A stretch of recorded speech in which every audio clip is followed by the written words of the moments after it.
सूत्र आहे. ठरवून घ्या काय व्हायचंय, काय बनायचंय, काय करायचंय, कुठं जायचंय, ठरवून घ्या. काही अडचण नाही. पण आमची अडचण अशी की आमची पोरं ठरवतच नाहीत. एखाद्याला विचारतो मी काय काय चाललंय सध्या, नाही बघू मार्क्स कसे पडतील त्याच्यावर आहे.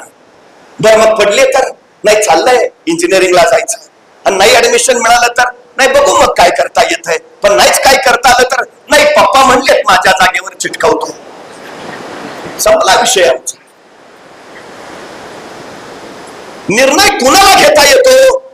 ज्याच्याकडे दुसरा पर्याय उपलब्ध नसतो. किंबहुना एकदा निर्णय घेतल्यावरचे परतीचे दोर कापून टाकतात ती माणसं यशस्वी होतात. ही सगळ्यात महत्वाची वस्तुस्थिती. तुम्ही उद्याच्या